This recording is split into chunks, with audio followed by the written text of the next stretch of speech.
The call she took in the bathroom, she thought the door was closed all the way. It wasn't. Her laughter was softer than usual, controlled, deliberate, almost shy. Then came the voice, a man's voice, low, familiar in tone but not one I recognized. He said, "I miss you." She paused, smiled into the silence, and whispered, "Don't say that." When she came out, her eyes were shining in a way I hadn't seen in years.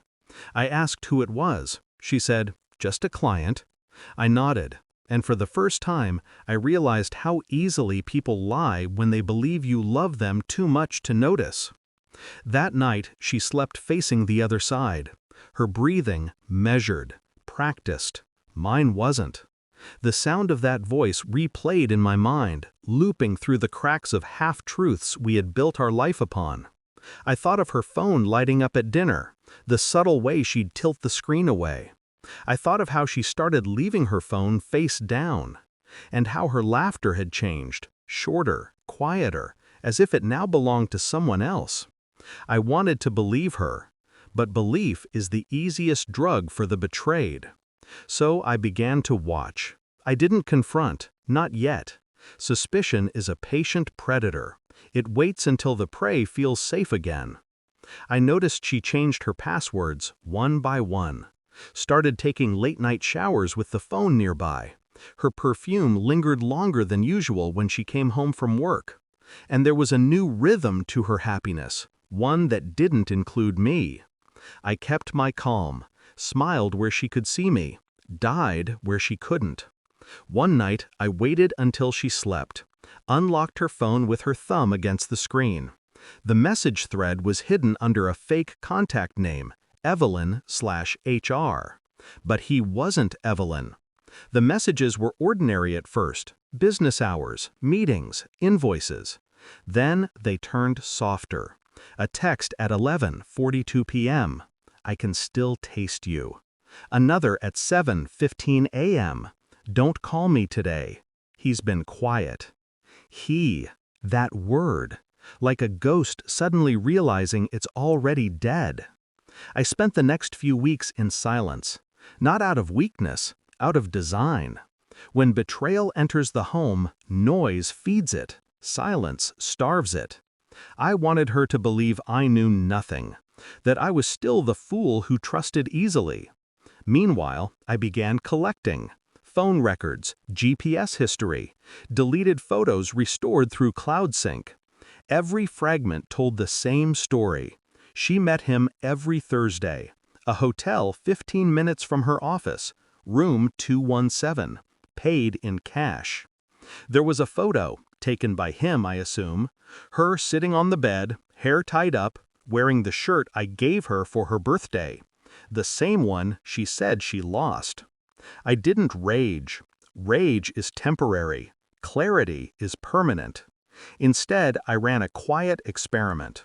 Her anniversary gift was a smartwatch, synced to her phone, of course. I told her it was for health tracking. She believed me.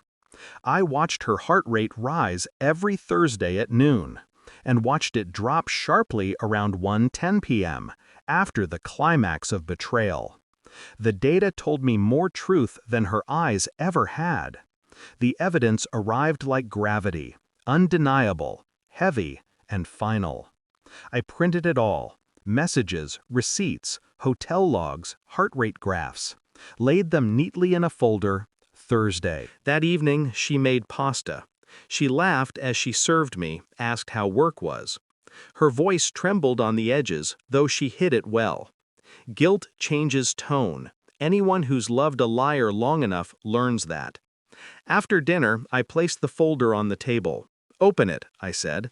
My tone was calm, almost curious. She frowned, then opened it. The sound of her breath leaving her body was almost inaudible. Pages flipped. Her face drained. She looked up, eyes wide, hands trembling. "I can explain." I shook my head once. "You don't need to." There are moments when silence says everything. Her lips quivered, forming words that never left her mouth. Tears came, of course. They always do. Not for me, for herself. I waited until she stopped pretending.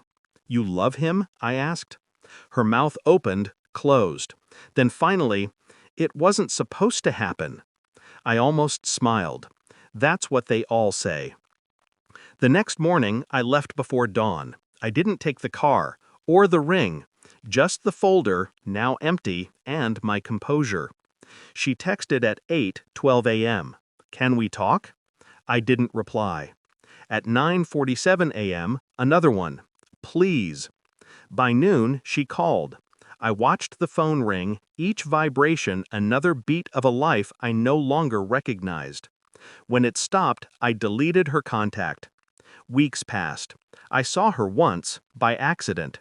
Grocery store parking lot. She looked smaller, hollow, like someone who'd been holding her breath for too long. He wasn't with her. When her eyes met mine, she froze. For a moment, I thought she'd speak.